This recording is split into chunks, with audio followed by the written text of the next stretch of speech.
খুব সুন্দর একটা কাহিনী আছে। একবার এক ব্যক্তি নিজের অসফলতার জন্য ত্রস্ত হয়ে সময় দেবতার তপস্যা করতে বসলেন। উনি তপস্যা করলেন এবং সময় দেবতা প্রসন্ন হলেন, মানুষের রূপ ধারণ করে ওনার সামনে প্রকট হলেন। এবার সেই ব্যক্তি ওনাকে জিজ্ঞেস করলেন যে কি এমন আছে যার জন্য আপনি বারবার জয়ী হন আর আমি চিরকাল পরাজিত হয়ে থাকি? কেন এত পরিশ্রম করা সত্ত্বেও আমি সাফল্য লাভ করতে পারি না? তখন সময় দেবতা উত্তর দিলেন যে দিন হোক বা রাত, ঝড় হোক বা ভূমিকম্প, রোদ হোক বা বৃষ্টি হোক, সময়ের সূত্রপাত হোক বা প্রলয়, আমি থামি না, আমি চলতেই থাকি। আর সেই জন্য যিনি থেমে যান তিনি পরাজিত হন আর আমি জয়ী হই। এটাই আমাদের শিখতে হবে। জীবনে সবসময় চলতে থাকুন, কখনো থামবেন না।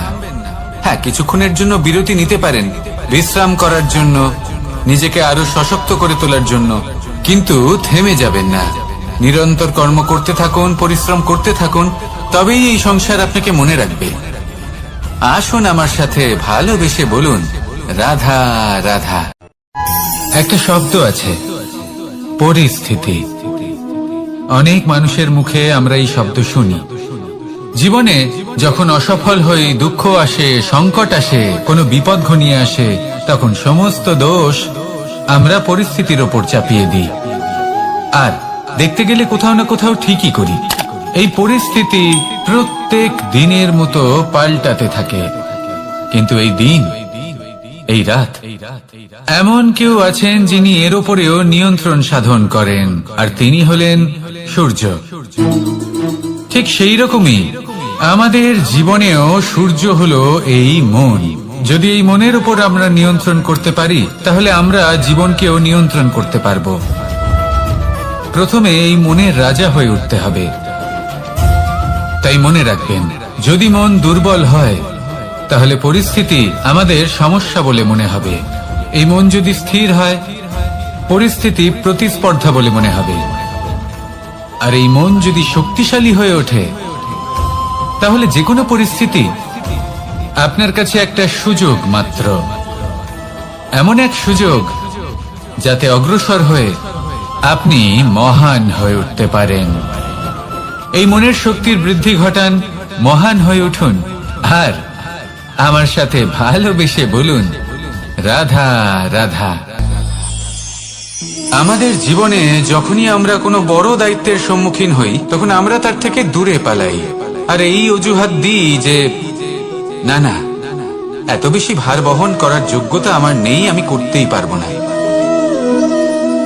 দেখুন, এই সংসারে ভিন্ন ভিন্ন ধরনের গাছ আছে, ছোট গাছ, বড় গাছ, কিন্তু বট গাছের মতো বড় এবং নিবিড় গাছ আর একটাও নেই।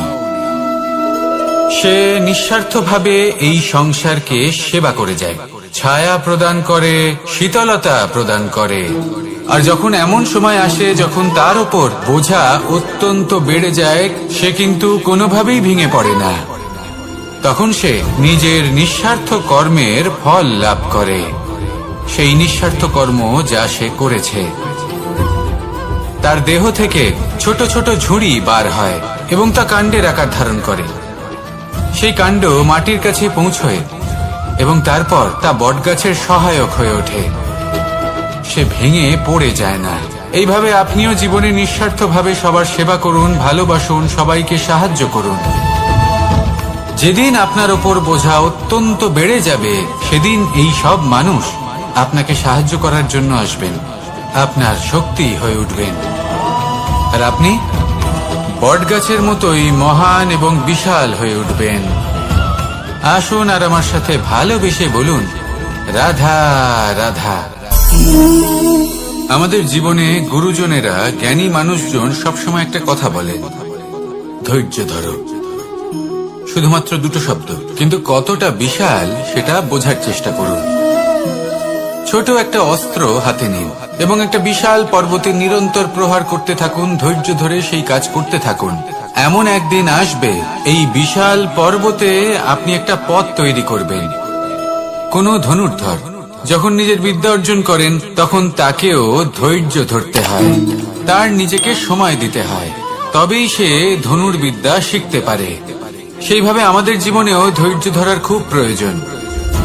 পরিবারে ধৈর্য রাখতে পারলে তাহলে আস্তে আস্তে দেখবেন প্রেম বৃদ্ধি পাচ্ছে। সমাজে যদি ধৈর্য রাখতে পারেন তাহলে আস্তে আস্তে এই সমাজ আপনাকে সম্মান করবে। যদি নিজের জীবনে ধৈর্য রাখতে পারেন তাহলে নিজে থেকেই আত্মবিশ্বাস বাড়বে, নিজের বিকাশ হবে। জীবনে সবই সম্ভব যদি ধৈর্য রাখতে পারেন। হয়তো আস্তে আস্তে হবে, কিন্তু হবে অবশ্যই। শুধু ধৈর্য রাখুন, কারণ ধৈর্যই সব থেকে বড় পুঁজি।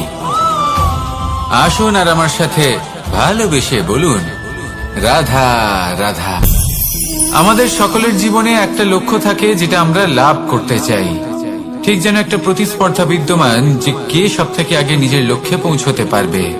আর সেই জন্য আমরা সকলেই খুব তাড়াতাড়ি এগোতে চেষ্টা করি, বড় এবং দীর্ঘ পদক্ষেপ ফেলি যাতে তাড়াতাড়ি নিজের লক্ষ্যে পৌঁছতে পারি। কিন্তু এক অত্যন্ত গুরুত্বপূর্ণ বিষয় আছে, সবসময় লক্ষ্য সামনে থাকবে না, কখনো কখনো তা খুঁজতে হয়। এই যাত্রা খুব কঠিন হতে পারে। আর ঠিক এই কারণেই সবসময় দ্রুত গতিতে চলা বা তাড়াতাড়ি পথে চলা সেটা আবশ্যক নয়। তার থেকেও বেশি গুরুত্বপূর্ণ হলো ভেবেচিন্তে তারপর পথ চলা। যদি ভেবেচিন্তে পদক্ষেপ ফেলেন, চলতে পারেন, তাহলে সেটাই সর্বশ্রেষ্ঠ পদক্ষেপ। কখন কোন দিকে যেতে হবে, কখন কোথায় দিক পাল্টানো যাবে না, কখন গতি বেশি রাখতে হবে, কখন কম, কখন থামবো, কখন চলবো, এই সব কিছুর বিষয় জ্ঞান অত্যন্ত গুরুত্বপূর্ণ এবং ভেবে চিন্তে চলতেই হবে। সেই জন্য শুধু তীব্র গতিতে সামনে এগোলে চলবে না, ভাবনা চিন্তা করে এগোতে হবে। আসুন আমার সাথে ভালোবেসে বলুন, রাধা রাধা। মানুষ তার জীবনে দুই ধরনের পরিস্থিতিকে খুব ভয় পায়। এক, কোনো কারণবশত কারোর সামনে নত হওয়া। দুই, কোনো কারণে নিজের চরিত্র থেকে, নিজের মূল্যবোধ থেকে বিচ্যুত হওয়া। এবার কেন হয় এরকম যে কথায় কথায় কারোর সামনে নত হতে হয়? কেন বারংবার নিজের চরিত্র থেকে চ্যুত হতে হয়? এরকম কেন হয়? এটা তখনই হয় যখন আমাদের শিক্ষা এবং মূল্যবোধের অভাব থাকে। যদি মানুষের মধ্যে প্রকৃত শিক্ষা থাকে তাহলে এই সংসারে কোনো সময় এবং কারোর সামনেই নত হওয়ার কোনো প্রয়োজন নেই। যদি মানুষের মধ্যে মূল্যবোধ থাকে তাহলে তাকে নিজের মূল্যবোধ বা চরিত্র থেকে বিচ্যুত হতে হয় না, তা সে যাই হয়ে যাক না কেন। কোনো বালককে যদি জন্ম থেকেই সুশিক্ষার অধিকারী করা হয়, শিক্ষিত করা হয়, মূল্যবোধের অধিকারী করা হয়, তবে সে এই সংসারে এমন কর্ম করবে যাতে সে নিজেকে, নিজের পরিবারকে, সমগ্র সমাজকে গর্বিত করতে পারে। শিক্ষা লাভ করুন, মূল্যবোধ লাভ করুন এবং আমার সাথে ভালোবেসে বলুন, রাধা রাধা। কখনো কোনো প্রজাপতিকে উড়তে দেখেছেন? কি সুন্দর উড়ে বেড়ায় সে, এক ফুল থেকে অন্য ফুলে, এক পাতা থেকে অন্য পাতার উপর। কিন্তু সে কিভাবে উড়তে শেখে কখনো ভেবেছেন? জন্ম থেকেই কিন্তু প্রজাপতির ডানা থাকে না, ও কিন্তু ছোট্ট একটা ডিমের আকারে জন্ম লাভ করে। তারপর সেই ডিমটি ভেঙে একটি কীট বাইরে আসে। আস্তে আস্তে সে বড় হয়, ওর শক্তি বৃদ্ধি পায়। তারপর সে সেই কীট দশা ত্যাগ করে নিজের ডানাগুলি মেলে। এই প্রক্রিয়া তার কাছে সরল নয়, অত্যন্ত যন্ত্রণাদায়ক প্রক্রিয়া, কিন্তু সে সেই যন্ত্রণা মেনে নেয়। আর তারপর আস্তে আস্তে সে উড়তে শেখে। শুধুমাত্র আকাশে উড়ে বেড়ায় তা নয়, আমাদের মনের মাঝে উড়ে বেড়ায়। এবার এই ডিম থেকে প্রজাপতি হয়ে ওঠার যে যাত্রা, এটা যতটা কঠিন ততটাই কঠিন হয় এই সংসারে শ্রেষ্ঠ কর্ম করা, ততটাই কঠিন হয় এই সংসারে মহান হয়ে ওঠা। সেই জন্য প্রয়োজনীয় প্রচেষ্টা এবং সময়। নিরন্তর প্রচেষ্টা করতে থাকুন, পর্যাপ্ত সময় নিন এবং আপনি নিজেকে এই আকাশে উড়ন্ত অবস্থায় পাবেন। আসুন আমার সাথে ভালোবেসে বলুন, রাধা রাধা। পায়েস হলো আমার বিশেষ প্রিয়। এর মধুর স্বাদ মনকে প্রফুল্ল করে তোলে। ছোটবেলায় মা আমার জন্য পায়েস বানাতেন এবং আমাকে বলতেন যে গরম থাকতে থাকতে খেয়ে নে কানাই, ঠান্ডা হয়ে গেলে ভালো লাগবে না। কিন্তু আমিও দুষ্টু ছিলাম, ঠান্ডা হওয়া পর্যন্ত অপেক্ষা করতাম, আর ঠান্ডা হয়ে যাওয়ার পরে মার কাছে যেতাম আর ওনাকে বলতাম যে মা, পায়েস তো ঠান্ডা হয়ে গেছে, এটা গরম করে দিন।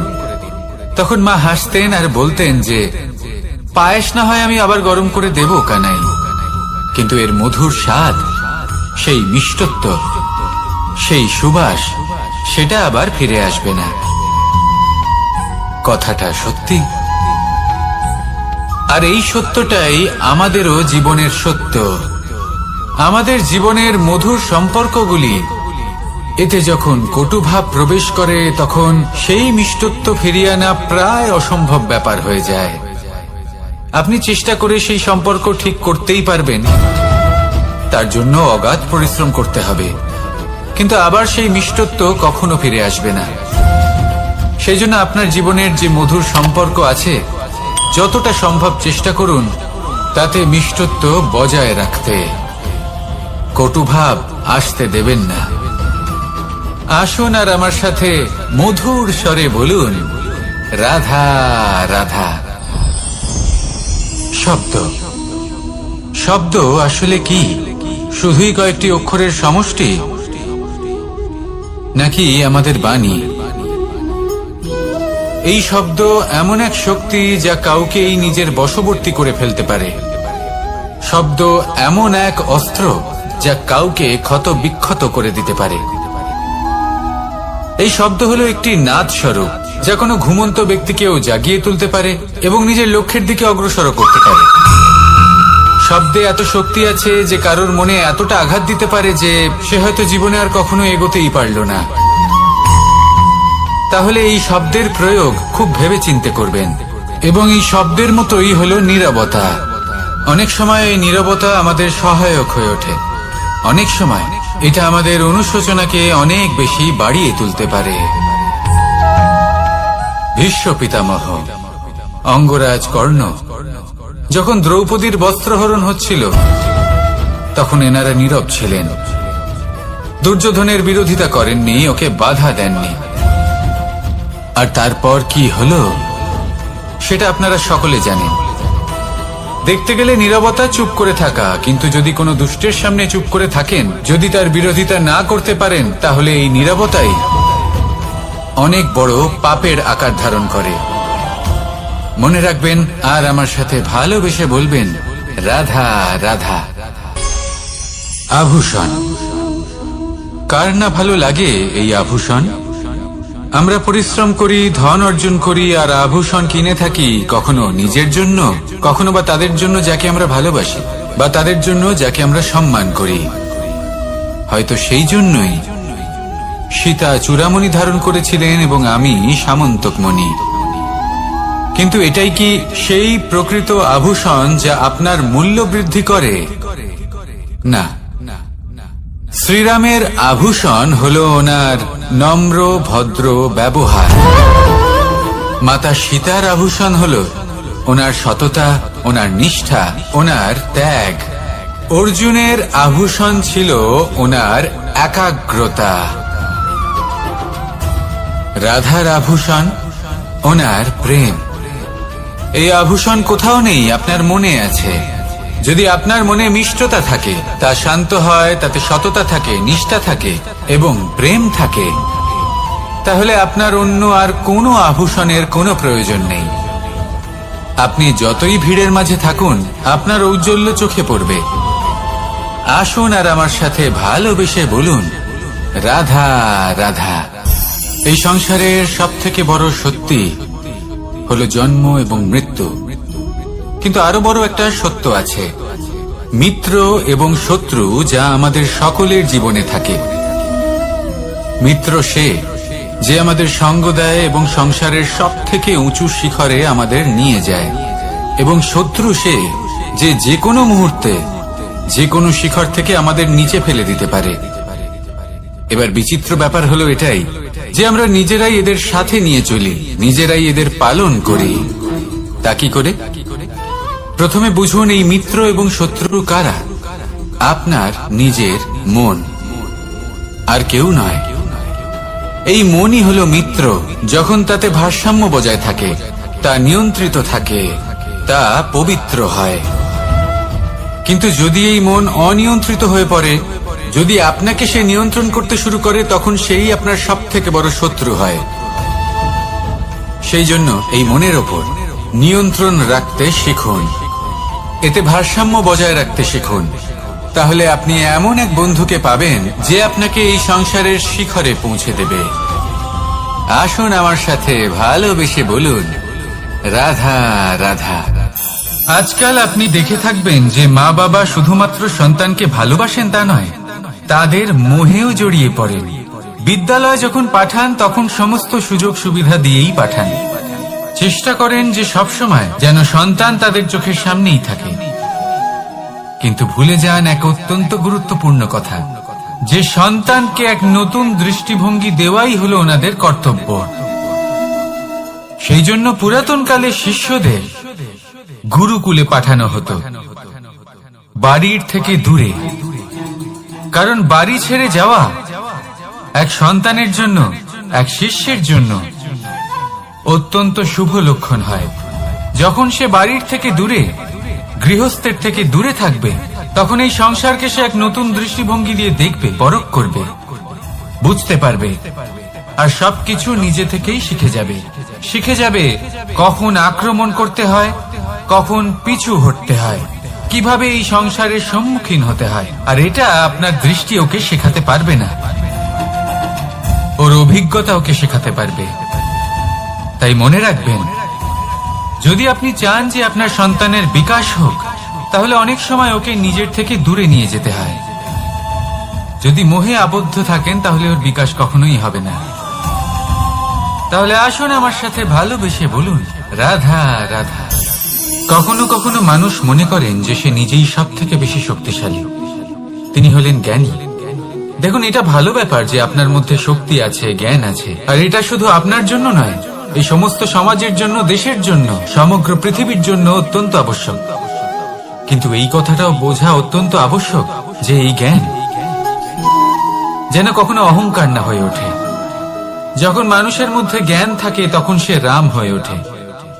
রাম, যিনি সমুদ্রের বুকে সেতু বানিয়েছিলেন, বানর সেনার দ্বারা রাক্ষস রাজকে পরাজিত করেছিলেন, আর চিরকালের জন্য সবার কাছে আদর্শ হয়ে উঠেছিলেন। আর যদি মানুষের মনে অহংকার জন্মায়, তাহলে সে রাবণ হয়ে ওঠে। দেশে বিদেশে যতই খ্যাতি থাকুক না কেন, সে রাক্ষস হয়ে ওঠে, নিজের সাথে সাথে সমস্ত কুলের বিনাশ করে বসে। এবার জ্ঞান নাকি অহংকার, আপনার কি চাই সেই সিদ্ধান্ত আপনার, আর আপনার এই সিদ্ধান্তই নিশ্চিত করবে যে আপনার কর্ম কি হবে, আর আপনার এই কর্মই নিশ্চিত করে দেবে আপনার প্রারব্ধ কি হবে। তাহলে শুভ কর্ম করুন আর আমার সাথে ভালোবেসে বলুন, রাধা রাধা।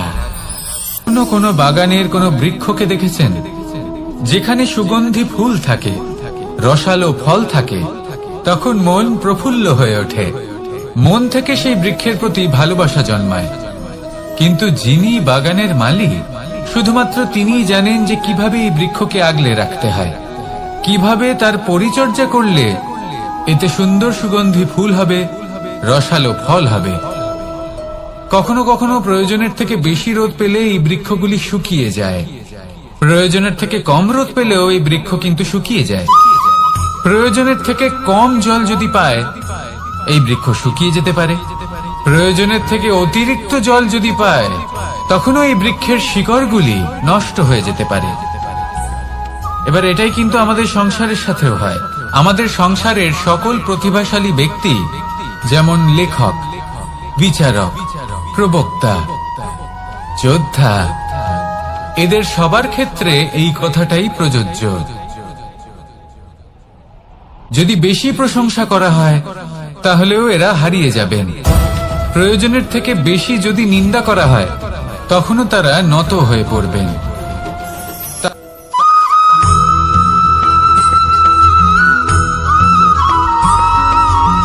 পঞ্চতত্ত্বের মধ্যে দ্বিতীয় তত্ত্ব হল ধরণী। ভূমি, যাকে আমরা ধরণী মাতা বলি, এই ধরণী ধৈর্য ধারণ করে, আর এর ওপরেই আমাদের সমগ্র সংসার নির্ভরশীল। কারণ এই ভূমি সহ্য ক্ষমতা রাখে, এর সহ্য ক্ষমতা হলো অপরিসীম। সন্তান যতই আঘাত প্রদান করুক না কেন, প্রেম পূর্বক সহ্য করে, আর তার বদলে অমূল্য রত্ন প্রদান করে। সন্তান যদি হাল চালায়, তাহলে তার বদলে তাকে অন্ন প্রদান করে। এটাই হলো ধরণী। এবার এর থেকে আমরা কি শিক্ষা পেতে পারি? এটাই যে কারোর জন্য কিছু করা বা কাউকে কিছু দেওয়া মনে কোনো কামনা ছাড়াই। আর এই কথাটা বুঝে যান, যদি কারোর জন্য কামনা না রেখে বা কোনো পাওয়ার আশা না রেখে কারোর জন্য কিছু করেন বা কারোকে কিছু দেন, যদি এটা আপনি শিখতে পারেন, তবে আপনি ভালোবাসতে শিখে গেছেন। আর সেই জন্যই এই ধরিত্রীকে মাতা বলা হয়। কারণ মাতা শুধু উনি নন যিনি গর্ভে সন্তানকে ধারণ করেন, মাতা তো উনিও যিনি জীবন বাঁচতে শেখান, যিনি জীবন বাঁচার উদাহরণ প্রদান করেন।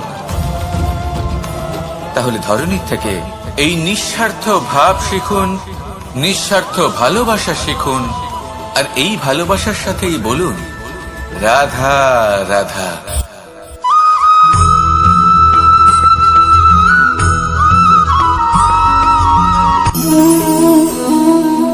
নিয়তি। রাধা আমাকে বলে, কৃষ্ণ, যদি তুমি জানো যে নিয়তিতে কি আছে, তাহলে তাকে বদলে দাও না কেন? মহাদেব আমাকে বলেন যে শ্রীকৃষ্ণ, যদি আপনি এটা জানেন যে সাম্বের নিয়তি এটাই, তাহলে আপনি তাকে বদলানোর চেষ্টা কেন করেন? কেন? কারণ আমি একজন পিতা, আর পিতার কর্তব্য এটাই, তিনি যেন সম্ভাব্য সব চেষ্টা করেন নিজের সন্তানের মঙ্গলের জন্য। নিয়তি আমি জানি, কিন্তু এটাও আমি জানি যে কর্মের থেকে বড় আর কোনো নিয়তি হতে পারে না। অভিজ্ঞতাও রয়েছে যে কর্মের হাতে নিয়তির এই চক্র বদলে যেতে পারে। তাই জীবনে যদি আপনার কখনো এমন মনে হয় যে এটা তো অসম্ভব, তখনও চেষ্টা করা কখনোই ছাড়বেন না। কে বলতে পারে আপনারই কর্মের কোনো এক বীজ হয়তো নিয়তির চাকায় আটকে গেল, আর নিয়তিকে নিজের পথ পাল্টাতে হলো, ঠিক কিনা? সেই জন্য নিয়তিকে ভাগ্য মেনে নিয়ে চুপ করে বসে থাকবেন না। নিজের নিয়তি স্বয়ং নিজের কর্মের দ্বারা নির্ধারিত করুন, কারণ আপনার এই কর্মের ওপরেই আপনার অধিকার রয়েছে। আর এই অধিকারকে নিয়তি অনেক সময় সম্মানও করে। তাহলে আসুন আর আমার সাথে ভালোবেসে বলুন রাধা রাধা।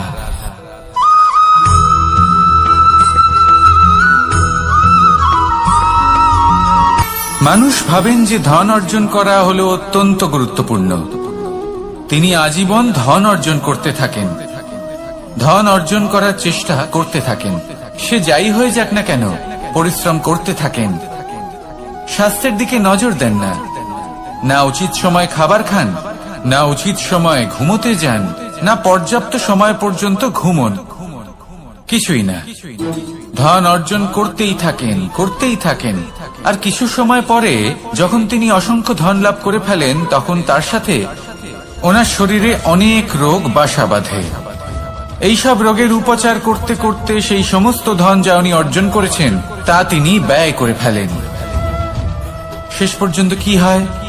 আমরা যেভাবে এসেছি ঠিক সেইভাবেই ফিরে যাই, ধন এখানেই থেকে যায়।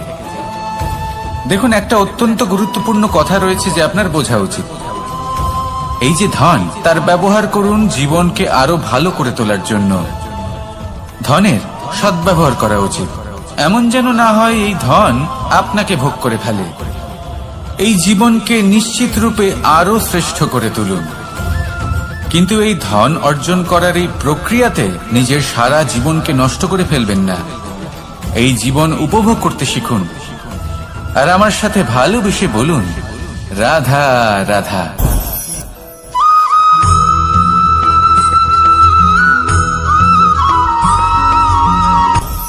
আপনি কখনো পর্বতের শিখরে উঠেছেন? আপনি দেখতে পাবেন পর্বতের পদতলে প্রচুর সুন্দর ফুল রয়েছে, সবুজ বনানী রয়েছে।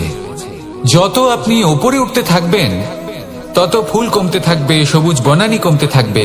আরো কিছুটা উপরে উঠলে কাঁটা জাতীয় গাছ দেখতে পাবেন, শুকনো গাছ দেখতে পাবেন। আরো যদি উপরে ওঠেন তাহলে পাষাণ দেখতে পাবেন। আরো উপরে উঠলে হিমখণ্ড দেখতে পাবেন।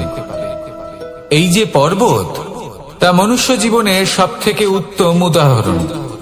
মানুষ যখন সাফল্যের শিখরে পৌঁছতে চান, মহানুভবতার শিখরে পৌঁছতে চান, পথে যত আস্তে আস্তে উপরে উঠতে থাকেন ততই ভৌতিক বস্তু তার থেকে বিচ্ছিন্ন হতে থাকে। যদি তিনি সেই ভৌতিক বস্তুগুলি ত্যাগ না করতে পারেন তাহলে কখনোই সেই স্থানে পৌঁছতে পারবেন না। আর মানুষ যদি উচিত ত্যাগ করতে পারেন, পথে অগ্রসর হতে থাকেন, এগোতে থাকেন, তাহলে একদিন না একদিন তিনি মহানুভবতার, জ্ঞানের, সাফল্যের হিমের স্বাদ অবশ্যই লাভ করবেন। মনে রাখবেন, মানব জীবনে ত্যাগ হলো অত্যন্ত গুরুত্বপূর্ণ অংশ। আসুন আমার সাথে ভালোবেসে বলুন, রাধা রাধা।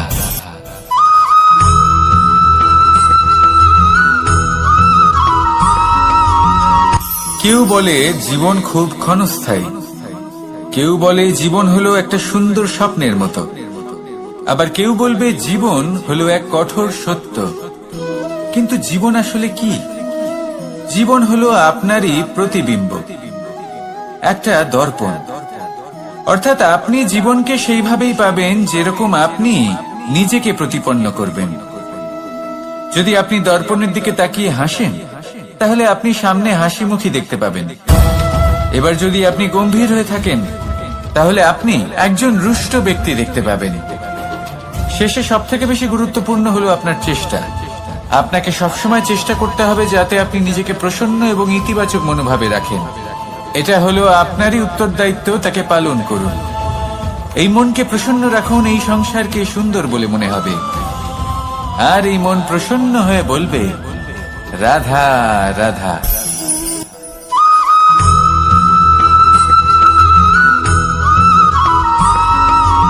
আমাদের শরীর প্রকৃতির সর্বশ্রেষ্ঠ রচনা। যে অঙ্গ প্রত্যঙ্গ আমরা লাভ করেছি প্রত্যেকটির মধ্যে একটি নিজস্ব বার্তা রয়েছে। একটু ভেবে দেখুন, দুটি চোখ দিয়েছে দেখার জন্য, দুটি কান দিয়েছে শোনার জন্য, নাসিকাও আছে দুটি, দুটি হাত দিয়েছে দ্বিগুণ পরিশ্রম করার জন্য। কিন্তু জীব শুধুমাত্র একটি। তার উপরেও তীক্ষ্ণ বলিষ্ঠ দাঁত দিয়েছে তার রক্ষার জন্য। কখনো ভেবে দেখেছেন কেন?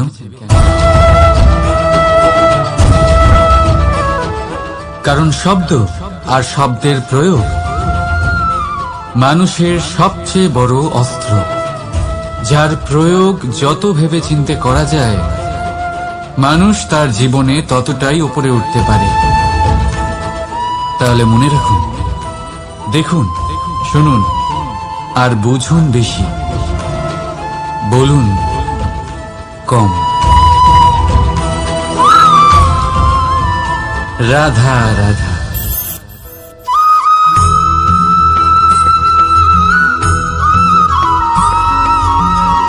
জীবন কিসের উপর নির্ভরশীল?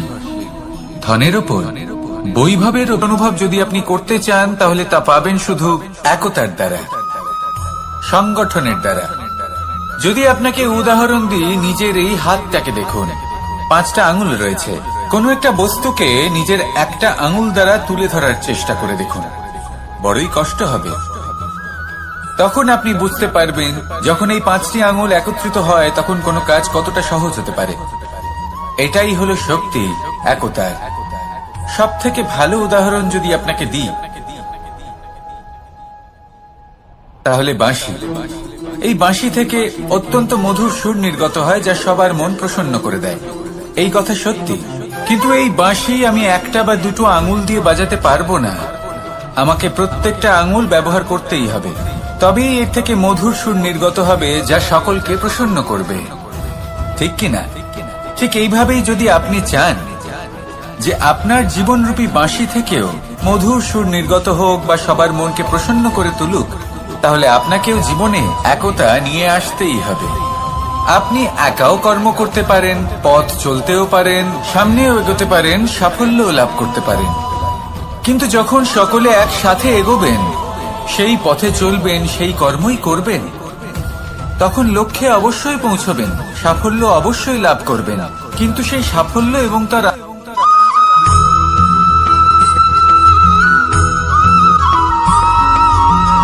এই সংসারে সবথেকে বেশি কোমল বস্তু হলো রেশম। এই রেশম এতটাই কোমল হয় যে এর পুরো একটা থান শুধুমাত্র একটা হাতে ধরা সম্ভব। কখনো ভেবে দেখেছেন এই রেশম কিভাবে হয়? একটি কীট তার লালার দ্বারা উৎপন্ন হয়। এই কীট সেই রেশমকে পাক দিতে থাকে, পাক দিতেই থাকে, আর আস্তে আস্তে তার মধ্যেই জড়িয়ে পড়ে। শেষে ওর এই সুন্দর অমূল্য সৃষ্টি রেশমের এই সুতো, তার নির্মাণ কার্য পূর্ণ হয়। কিন্তু তাতেই ও নিজে বন্দী হয়ে যায়। নিজেরই মায়াজালের এই বন্দী গৃহে নিজেই ফেঁসে যায়। এবার এই সুতোকে ব্যবহারযোগ্য করে তোলার জন্য এই কীটগুলিকে এই কবচের সাথেই ফুটন্ত জলে ফেলে দেওয়া হয়। এই সংসারে যদি আমাদের স্বপ্ন এই সংসারের দুঃখ হরণ করার জন্য, এই সংসারে সুখ বিতরণ করার জন্য হয়, তবেই আমাদের প্রগতি সম্ভব। যদি আমাদের এই স্বপ্ন শুধুই আমাদের এবং আমাদের স্বার্থ সিদ্ধির জন্য হয়, তাহলে এই স্বপ্ন আমাদের অন্ধ করে দেবে, আমাদের অন্ধকারের পথে নিয়ে যাবে, আর আমরাও সেই কীটের মতো হয়ে যাব। নিজেদেরই মায়াজালে আমরা নিজেই ফেঁসে যাব, আর শেষে আমরা যদি কিছু লাভ করি তা হবে একাকিত্ব, অন্ধকারময় মৃত্যু। তাই স্বপ্ন অবশ্যই দেখুন, কিন্তু এমন ভাবে স্বপ্ন দেখবেন না যে তার এই বন্দিগৃহে আপনি নিজেই ফেঁসে গেলেন। স্বপ্ন দেখুন পরোপকারে।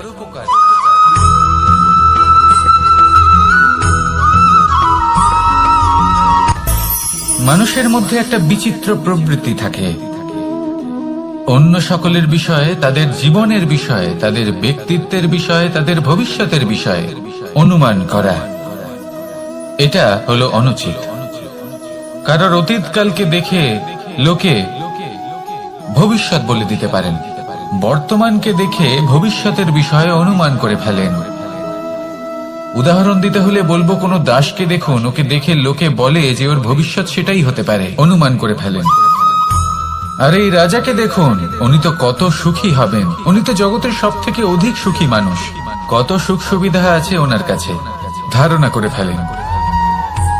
তবে সত্য তো এটাই যে কারোর ব্যক্তিত্বের বিষয়ে, তাদের ভবিষ্যতের বিষয়ে আপনি পূর্ণ সত্য কখনোই বলতে পারবেন না, শুধু অনুমান করতে পারবেন। আর এই অনুমান করে সত্যি কোনো লাভ হয় না, কারণ এই কাল সেটা হলো অত্যন্ত শক্তিশালী। কালো থেকে কালোতর কয়লাকেও হিরেতে পরিণত করতে পারে, অনেক বড় বড় রাজাকেও বিদূষক বানিয়ে ফেলতে পারে এক মুহূর্তেই। তাহলে আপনি অনুমান করে কি লাভ? কি পেলেন অনুমান করে? সেই জন্য কারোর বিষয়ে কোনো অনুমান করবেন না, তার ভবিষ্যতের বিষয়ে অনুমান করতে যাবেন না, কারোর বিষয়ে কোনো ধারণা করে নেবেন না। কিছু করতে হলে ভালোবাসুন, সবার মধ্যে ভালোবাসা ছড়ান, সবার মধ্যে ধন্যাত্মক ভাব ছড়ান। এই মন প্রসন্ন হয়ে বলবে রাধা রাধা।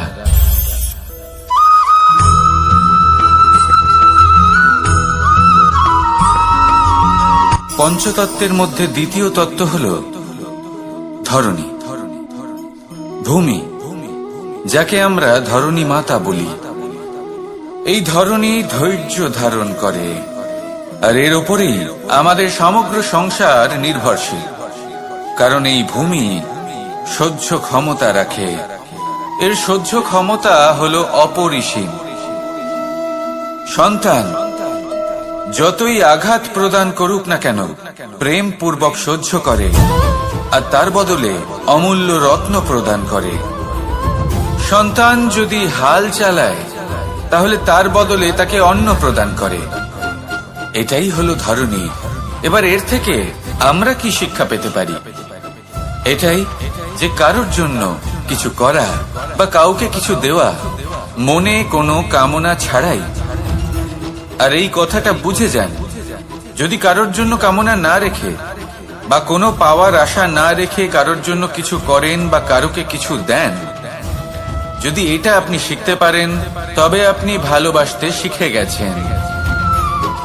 আর সেই জন্যই এই ধরিত্রীকে মাতা বলা হয়, কারণ মাতা শুধু উনি নন যিনি গর্ভে সন্তানকে ধারণ করেন, মাতা তো উনিও যিনি জীবন বাঁচতে শেখান, যিনি জীবন বাঁচার উদাহরণ প্রদান করেন। তাহলে ধরনীর থেকে এই নিঃস্বার্থ ভাব শিখুন, নিঃস্বার্থ ভালোবাসা শিখুন, আর এই ভালোবাসার সাথেই বলুন রাধা রাধা।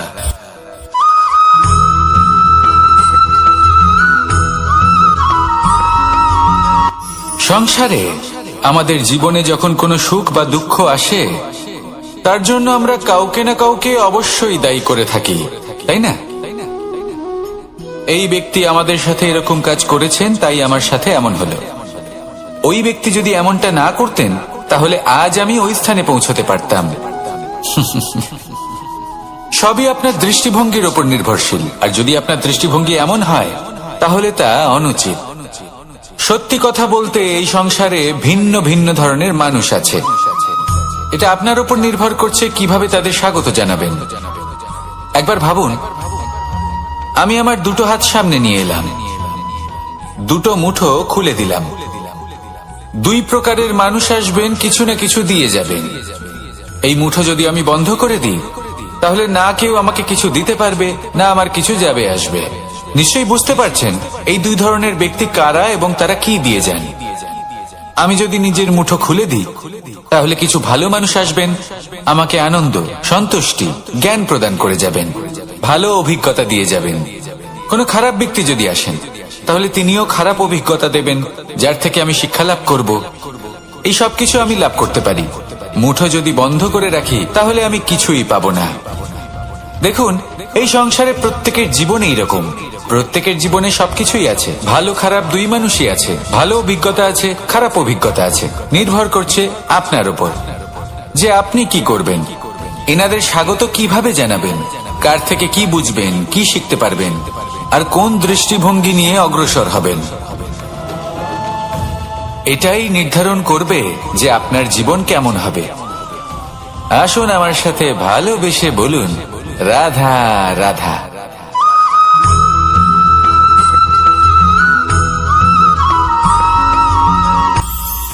এটা হলো ধান গাছ। এর থেকে যে চাল উৎপন্ন হয় তা মানুষ গ্রহণ করেন। আর এটা কি? এ হলো জংলি ঘাস। একবার ভেবে দেখুন, যদি এই জংলি ঘাস ধান গাছের আশেপাশে থাকে, তাহলে কি হবে? ধান উৎপন্ন হতে পারবে? তা উৎকৃষ্ট হতে পারবে? আমরা কি তা গ্রহণ করতে পারবো? কখনোই নয়। এই জংলি ঘাস ধানকে নষ্ট করে দেবে, কিন্তু নিজে জীবিত থাকবে। এটাই হলো আজকের শিক্ষা। এই সংসারে যদি আপনি নীতির পথে চলতে চান, উচিত কর্ম করতে চান, সংসারকে সেবা করতে চান, তাহলে জংলি ঘাসের মতো ব্যক্তিদের থেকে সবসময় দূরে থাকতে হবে। সেই ব্যক্তি যারা দুর্নীতি এবং মিথ্যা দ্বারা পরিপূর্ণ, যাদের ব্যবহার অশুভ, যাদের অনেক অশুভ গুণ রয়েছে, তারা সঠিক নয়। সেই সকল ব্যক্তি যাদের চরিত্র অত্যন্ত দুষ্ট হয়, তারা হয় শুভ চরিত্রের ব্যক্তিকে একদম নষ্ট করে দেয়, নয় নিজের মতো বানিয়ে তোলে। তাই যদি আপনি নীতির পথে চলতে চান, এই সংসারের জন্য শুভ কর্ম করতে চান, তাহলে সেই সঙ্গ লাভ করুন যে সঙ্গ জ্ঞানে পরিপূর্ণ, যাদের মধ্যে অনেক গুণ আছে, যাদের থেকে প্রতিদিন কিছু শিখতে পারবেন। এমন ব্যক্তির সাথে জীবন অতিবাহিত করুন। দুরাচারীদের থেকে দূরে থাকুন। তবেই এই মন প্রসন্ন হয়ে বলবে রাধা রাধা।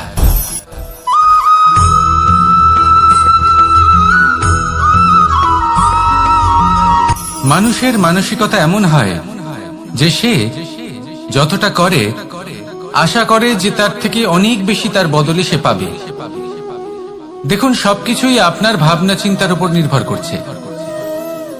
আপনি যদি ফলের বিষয়ে ভেবে কর্ম করতে থাকেন তাহলে সেটা অনুচিত। জীবনের আসল আনন্দ হলো নিজের কর্ম করতে থাকা, ফলের চিন্তা করা উচিত নয়। যদি আপনি এরকম ভাবেন যে আমি এতটা করছি, আমার এতটা পাওয়া উচিত, সেই ভাবনা অনুচিত। যদি আপনি সেবার মানসিকতা নিয়ে কর্ম করতে থাকেন, কর্মচক্রে প্রবাহিত হন, যদি আপনি এমন ভাবনা রাখেন যে আমি এতটা পাচ্ছি তাই এর থেকে অনেক বেশি আমি কর্ম করব, তাহলে নিশ্চিত রূপে আপনি যতটা করছেন তার থেকে অনেক বেশি আপনি পাবেন, আপনার আশার থেকে অনেক বেশি আপনি পাবেন। শুধু জীবনে অনেক বেশি কাজ করতে থাকুন, ফলের চিন্তা করবেন না। আর মনে রাখবেন, এই ভাবনাই সব থেকে বড় বীজ। কর্মের উপর বিশ্বাস রাখুন, জীবনে যা যা আপনি চান সবই সুখময় হবে। আসুন আর আমার সাথে ভালোবেসে বলুন, রাধা রাধা।